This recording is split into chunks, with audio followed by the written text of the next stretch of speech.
Here's more wrestling news for March 3rd, 2026. Your headlines for this afternoon include who played a key role in indie wrestlers WWE Unmasking, Demolition set for WWE Hall of Fame 2026 after years of tension, security steps in and confiscates fan sign, WWE considered major character changes for Danhausen before Crate debut, truth behind Cory Zero's viral balcony powerbomb, Rhea Ripley teases major announcement ahead of Raw, WWE creative slippery slope with two El Grande Americano angles, WWE's handling of Femi, and more. Over the past several months, WWE quietly layered multiple masked men twists into the Vision storyline, and each reveal carried weight. The first unmasking exposed Austin Theory as a member of the Vision faction. The second, and much bigger shock, revealed Seth Rollins as the architect behind the chaos. Rollins was positioned as the mastermind manipulating events from the shadows, costing Braun Breaker a Royal Rumble opportunity and later attacking Logan Paul inside the Elimination Chamber structure. But there was a third reveal that didn't get as much mainstream attention. On SmackDown last Friday, the Vision pulled the mask off another individual moments before Logan Paul secured his chamber qualification. The man underneath turned out to be independent wrestler Don Furio. According to Body Slam, Rollins himself handpicked Furio for the role. That detail matters. Furio trained at the Black and Brave Wrestling Academy, the school operated by Rollins and Merrick Brave. The connection adds an extra layer to the story. This wasn't just a random extra under the hood, it was someone from Rollins' own system. The decision reflects Rollins' growing influence beyond just his on-screen character. Having one of his students involved in a nationally televised WWE angle signals trust in both directions. Reports indicate WWE was pleased with how the entire Vision arc unfolded, especially considering injuries and creative pivots forced adjustments along the way. Despite the moving parts, the Masked Man saga appears to have landed the way it was intended, with Rollins firmly positioned as both puppet master on screen and mentor behind it. One of the most dominant tag teams of wrestling's golden era is finally receiving its long overdue recognition. Demolition, Bill Axe Eadie and Barry Smash Darsow will be inducted into the WWE Hall of Fame as part of the class of 2026. The news was delivered personally during a video call from The Undertaker, formally acknowledging the team's lasting impact during the height of the late 1980s WWF boom. Their defining moment came at WrestleMania 4 in 1988 when they defeated Strikeforce to capture their first WWF Tag Team Championship. What followed was a historic 478-day reign, a company record at the time for the longest tag team title run. That mark stood for more than 2 decades before eventually being surpassed by the New Day. Beyond the championships and face paint, this induction also signals a notable reconciliation. In the past, Demolition was involved in a class action lawsuit against WWE concerning traumatic brain injuries, which was ultimately dismissed. Eadie also had a separate legal dispute with the company over intellectual property rights tied to the Demolition name and characters. In recent years, however, the relationship appears to have healed. In early 2025, both Eadie and Darsow signed WWE Legends contracts, a clear step toward rebuilding bridges that once seemed burnt. Now, the road from record-setting champions to Hall of Fame inductees comes full circle. For a team that helped define the power-based tag style of its era, the recognition feels long overdue.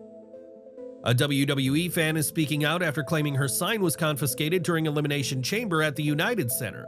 On March 1st, she took to Instagram and shared clips showing her glittery hand-painted sign reading "Let Women Main Event," briefly appearing on camera early in the broadcast. According to her, the sign was removed shortly after it was shown. She wrote, "I brought this sign to Elimination Chamber last night. Shortly after it was seen on camera at the beginning of the broadcast, it was confiscated by WWE." The fan argued that while the message may have seemed simple on the surface, she believes the company understood the deeper implication behind it. Broken down to its most base level, all my sign says is what order I'd like to see the matches in. But by confiscating my sign, WWE proved they knew what I was really saying. She went on to criticize how she views WWE's handling of the women's division, suggesting the removal was meant to avoid sparking broader discussion. Taking a sign doesn't erase just how underutilized the women's roster is, just how much the company refuses to put them in the spotlight. Despite the talent, despite the desire, they didn't want people to see my sign and think about just how long it's been since women have been the main event. She ended her post with a sarcastic jab directed at whoever made the decision. It's just so embarrassing for WWE that someone saw this glittery, hand-painted sign and was afraid. So anyway, I hope whoever made that decision can never find a matching sock ever again. At this point, WWE has not publicly commented on the claim. Sign removals at live events can happen for a variety of production or policy reasons, but given the ongoing conversation about women headlining major premium live events heading into WrestleMania 42, the situation has certainly added fuel to the debate. Do you think this was simply event policy being enforced, or does it reflect a bigger conversation about how WWE structures its main events? Danhausen's WWE debut may have looked seamless on screen, but behind the scenes, there were discussions before everything was finalized. According to Fightful Select, the expectation internally was pretty well always that Danhausen would retain both his established name and the core elements of his character. However, that doesn't mean it was automatically rubber-stamped without conversation. Sources indicate that there were creative pitches floated about potentially tweaking parts of his presentation before his Elimination Chamber reveal. While the exact ideas weren't detailed, the fact that adjustments were even considered suggests WWE took time to evaluate whether the full independent and AEW version of the character would translate cleanly to their audience. In the end, the company stayed the course. Danhausen debuted with his familiar persona intact, complete with the mystery crate payoff that had been quietly built since the box first appeared on Raw. The theatrical entrance, the eccentric energy, and the signature presentation all remained untouched.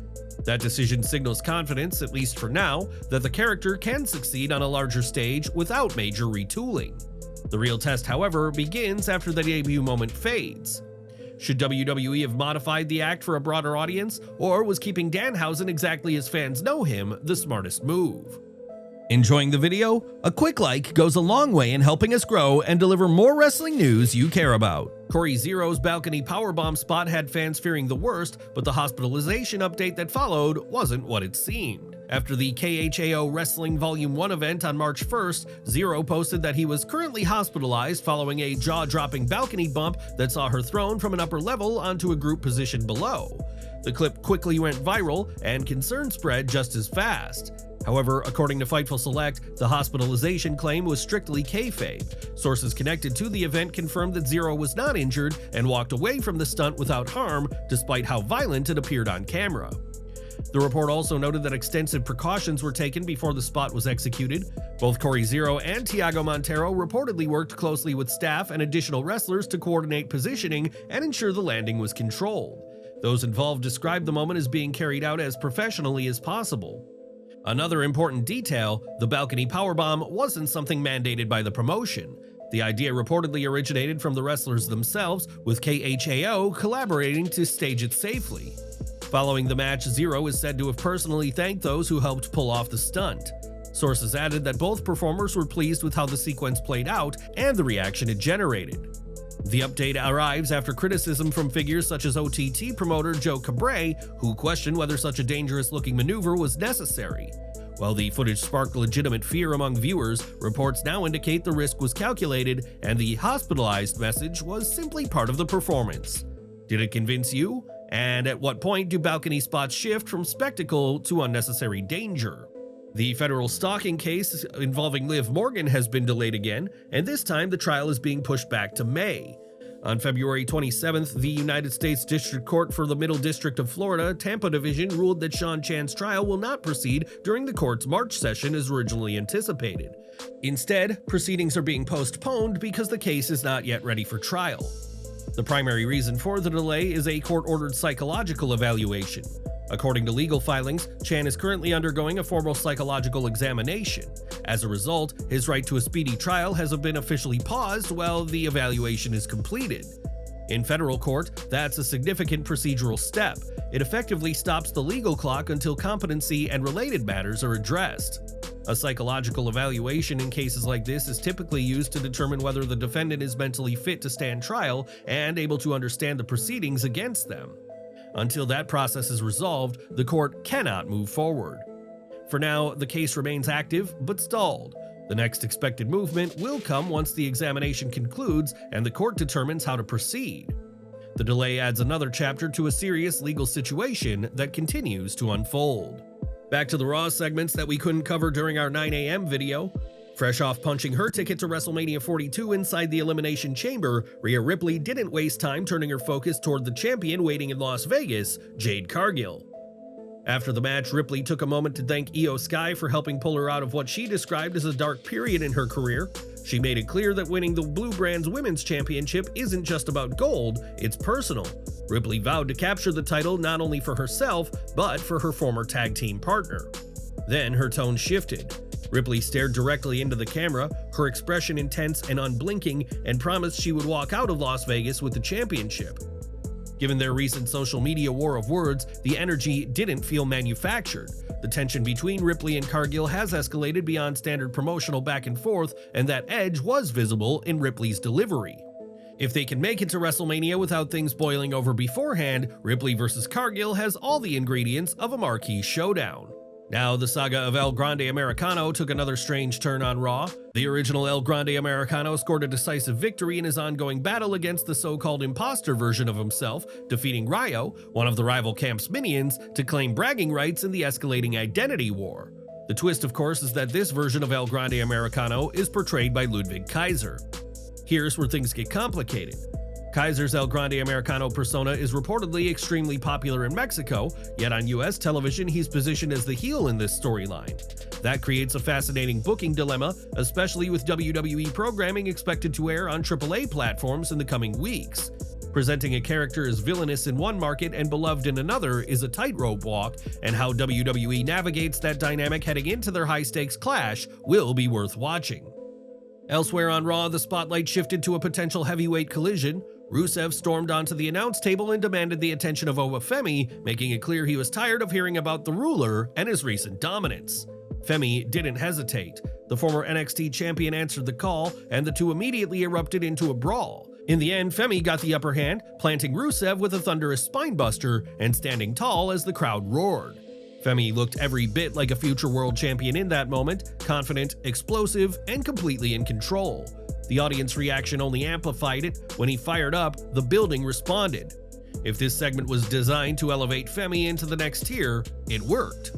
Raw also featured a pre-taped promo from Liv Morgan that saw her relive her trials and tribulations on the road to stardom in WWE, all while warning Stephanie Vaquer of her resume ahead of their match at WrestleMania. For all of our subscribers, don't miss the 9 a.m. Eastern video we dropped earlier today. Smash that bell icon and select all notifications so you're always in the loop.